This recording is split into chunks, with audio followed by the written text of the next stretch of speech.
Hey, everybody, welcome back to the podcast. It's Morgan DeBaun here, and it has been quite the busy week for me. I'm sure for you, it is also quite busy. So, if you are anything like me, you know the feeling of staring at an endless to do list, dozens of unread emails, Slack messages, or messages going off, basically drowning in a quote unquote sea of busy work. I don't really like the term busy because to me, busy is relative, but I would just say that my life at the moment is feeling quite full. Okay. And it's a reality that I know far too well, especially with being an entrepreneur who runs multiple businesses, being a mom, and attempting to be a wife, but Lord knows who has time to plan a wedding because it's certainly not me. Today, we're going to flip the script on productivity. It's something that I really want to talk to you guys about. And we've been taught that, productivity means being more, cramming more into every possible hour. I feel like I've even been guilty of teaching you guys some of these things, but I really just want to ground you in the framework that I use because I believe that real productivity is not about doing more, but actually doing more of what matters and then doing what matters more effectively. So stick with me today because in today's episode, we're going to unpack exactly how you can use your time more wisely. We'll uncover practical strategies like goal setting, mastering time management, email hacks, and all of these things that have changed the game for me. And more importantly, why prioritizing your balance and making sure that you have time to do other things besides just work is actually critical for sustained success. So let's dive straight in. Hey everyone, I'm Morgan DeBaun, a passionate entrepreneur and life advisor. With the Journey podcast, you'll discover that success isn't about the destination, it's about the journey. I'm sharing stories of amazing people who've taken control of their lives. Join me on my own journey to discover the secret sauce behind reaching success with permission from no one else. So let's start by addressing the elephant in the room, the constant influx of emails, texts, Slack messages, alerts that make us feel like we are always on and we're always quote unquote busy. It's kind of like you're running on a treadmill and it's set on full speed, but you're really not getting anywhere because you're in fact just on a treadmill. And that is what I'm trying to get you all off of. The problem is that busyness creates this illusion of productivity. Having a calendar that's back to back to back for many people is a sign of success, is a sign of I am making it. I am maximizing my time. And what I want you to keep in mind throughout this podcast and throughout this time that we have together is that just because you're in emotion, just because you are active, doesn't mean that you're actually making any progress. It can be easy and feel easy, but there aren't enough hours in the day. So, especially for those of you all who are juggling big ambitions and huge responsibilities, the reality is that packing more into your schedule doesn't make you productive. So, let's first start by redefining what productivity even means. I need you to have a new definition. Productivity is about doing what's most important and then doing that effectively.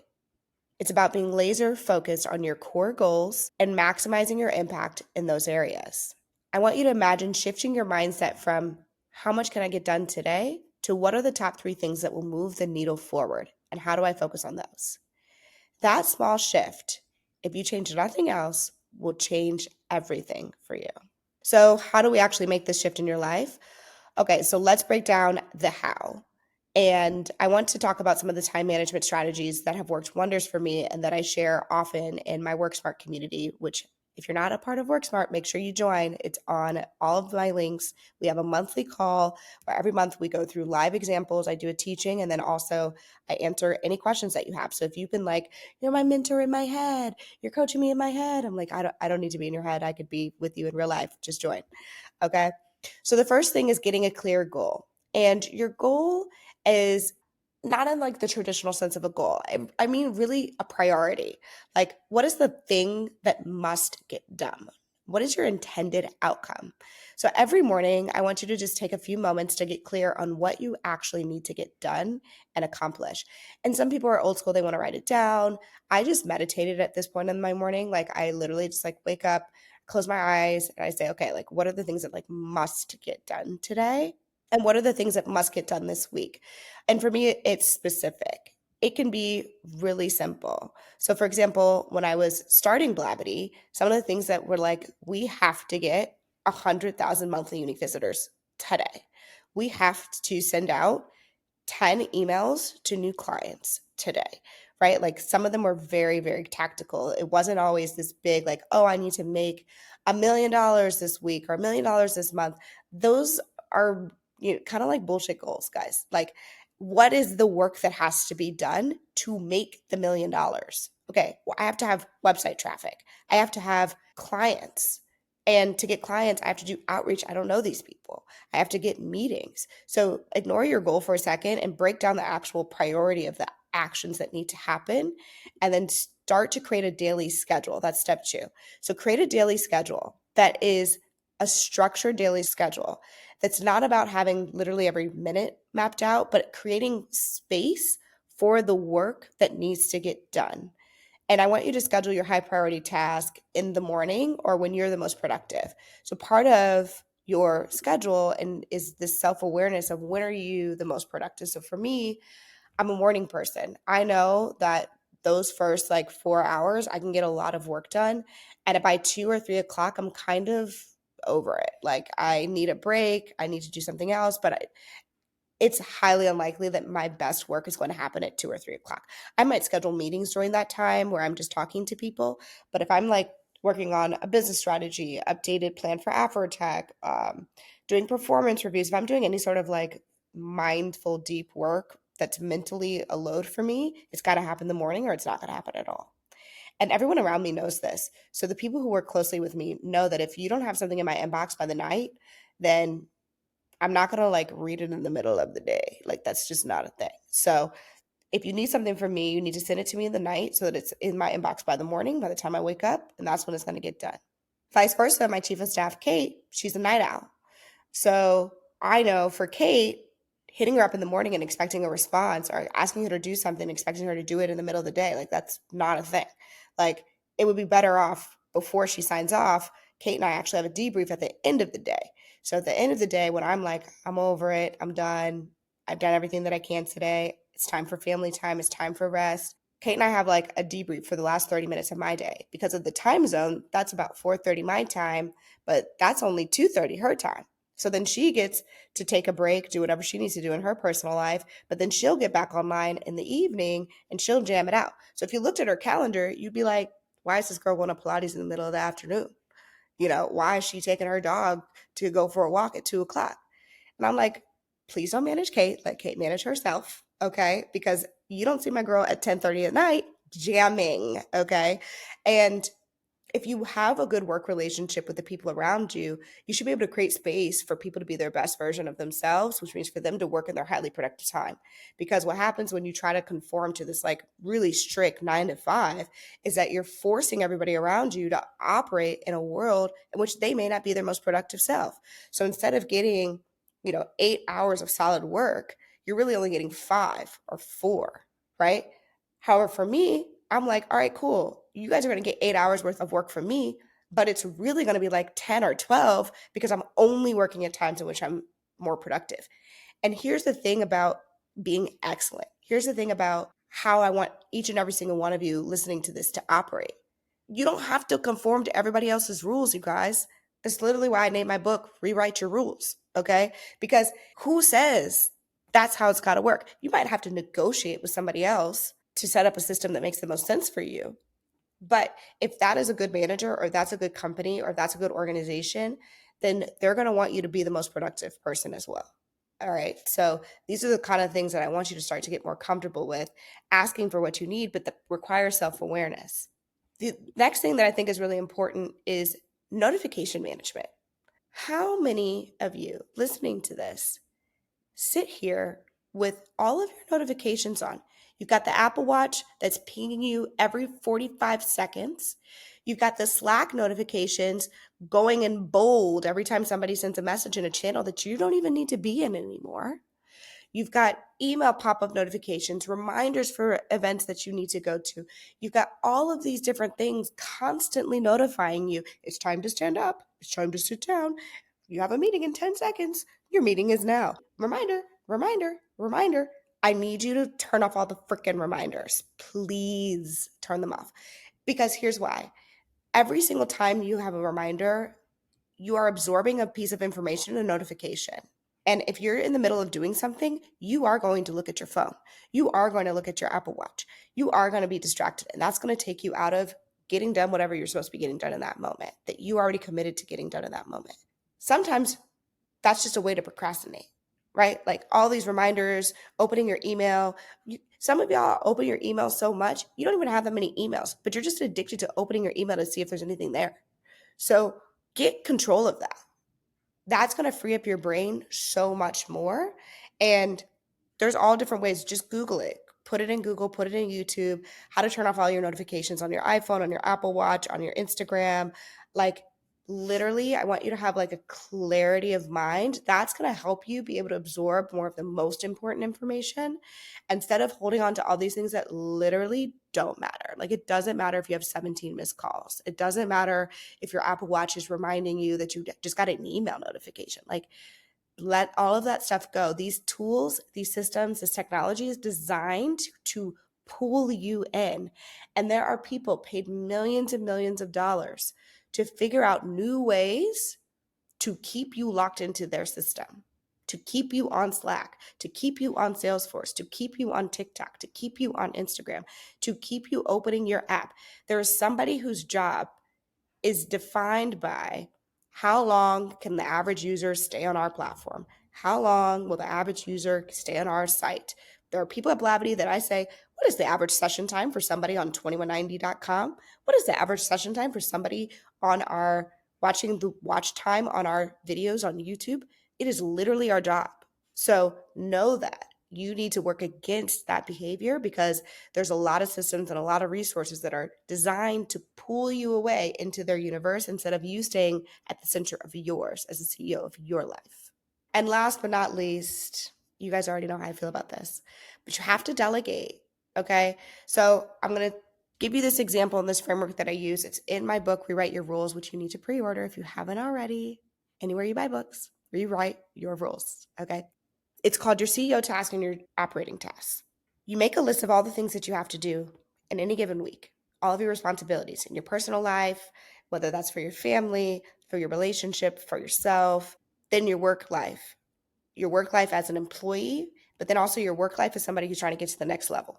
Write it all out. It's a really long list. I'm talking literally everything. I'm talking pick up your kids. I'm talking grocery shopping. I'm talking go to therapy. I'm talking change the oil in the car, anything that's even maintenance. I'm talking deposit the random check from your client that you never deposited from 3 weeks ago.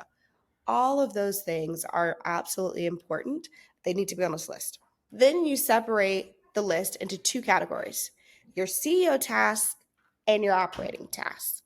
You are the CEO of your life. There is nobody else responsible for you. You are solely responsible for yourself. You're responsible for deciding everything about yourself, the thoughts that are in your head, the clothes that you wear, the food that you eat, the people you allow in your life, how you respond to the actions and the behavior of the people around you. You are the boss. You are the CEO. You may not feel this way, but it is in fact true. If you don't feel this way, you got some work to do, but you're listening to this podcast, so it's okay. I'm going to give you some grace. Those are the CEO things, CEO tasks. Then there's operating tasks. This is a really long list of all the things that you have to do because there's nobody else to give them to. When I first started this company, I had a really long list of everything. Figure out our logo, figure out our pitch, make the pitch deck for the VCs, meet with the VCs, manage our financial projections, open up the bank accounts, convince these other guys to join us as co-founders, hire our first intern class, review their applications, onboard them. The list goes on and on and on and on and on because there's nobody else to delegate to. Those were all operating tasks. But some of them were CEO tasks. So, for example, fundraising for me was a CEO task. I didn't want to outsource that to anybody else. I didn't let my other co founders do it. For all these reasons, I wanted to do it for myself. Okay. So, that was a CEO task for me. Building the deck, that was an operating task. Somebody else technically could have built my deck that I used to go and fundraise. So, you have to constantly think about what am I doing because there's nobody else to do them? And what are the things that I'm doing because I'm the best person for them or it's something I want to do? A CEO task for me now as mom is like feeding my kid dinner. I like it. I think it's so cute when he eats his little food. I think it's just the most precious little thing. I enjoy every day from between 6 and 6:30 making his little meal and sitting and having dinner with them. That is a CEO task for me. For somebody else, they're like, my kid's fed. I don't care. I don't need to sit down and eat dinner with them. What's big for me is dropping my kid off for school because I really want to be in dialogue with them and I want to hear what they're going to do today. I want to be there to drop them off to school. That's great. There's no judgment zone here. Okay. So remove whatever societal pressures, what you think you're supposed to be doing, what your mom told you you're supposed to be doing, what your boss told you you're supposed to be doing. Remove all of those judgments, all of those things that are forcing you into one bucket or the other, and decide for yourself what's in your CEO task list and what's in your delegation task list. And then I would need you to, when you make that list, then you start to give things away. There's this thing called the 80-20 rule. It's pretty straightforward. If somebody else could do 80% of the thing, you should let them. Okay. And also 80% of the benefit is usually coming from 20% of the things that are happening. So the 80-20 rule applies in a variety of different ways. In other words, there's a lot of things that you do that don't matter. That's the 80%. 20% of what you do matters the most.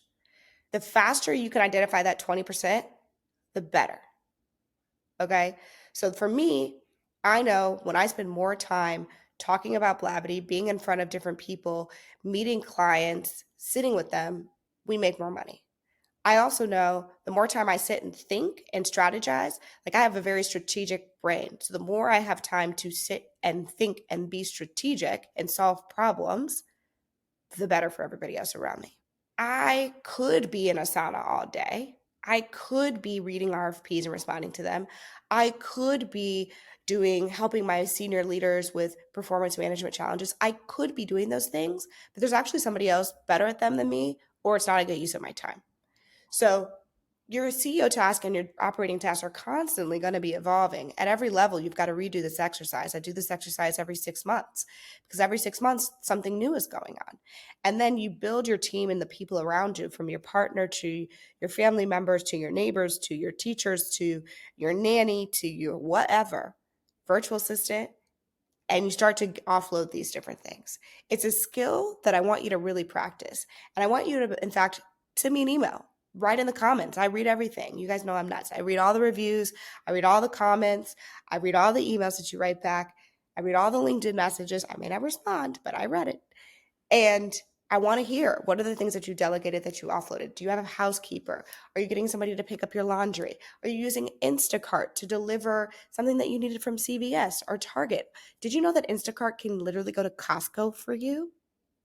Okay. I will never go to Costco again unless I just want the pizza. We'll never go. I don't need it. Okay.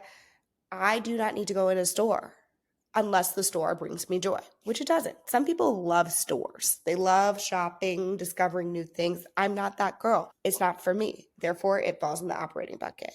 So you just have to decide for yourself what makes you like, yeah, I want to do this. I would do this for free. This makes me so happy. And what makes you say, I literally don't ever want to do this. If I could pay somebody else to do it, I would. And those are your CEO tasks and your operating tasks. All of these things combined, my friends, are going to help you be more effective and to be able to spend more time doing the thing that is the most important and not necessarily having you just stay being busy. Okay. Again, productivity is about doing what's most important and doing it effectively. Instead of how much I can get done today, I want you to focus on what are the priorities that I need to do? What are the outcomes I need to have that move me closer to the place that I'm trying to go? And with that, my friends, I shall end this solo episode. I feel like this was a lot of information in a very short period of time. So if you need to listen to this episode again, I would encourage you to do that. But more importantly, spend some time today applying some of the things that you're learning in this show. I really, really want what's best for you. And I thank you so much for being a Journey listener. Until next week, see you later. Bye. Thanks for listening to the Journey podcast. If you enjoyed this episode, make sure you leave a review and head to our Instagram and YouTube to leave a comment. I look forward to hearing how this podcast has made an impact on your own journey.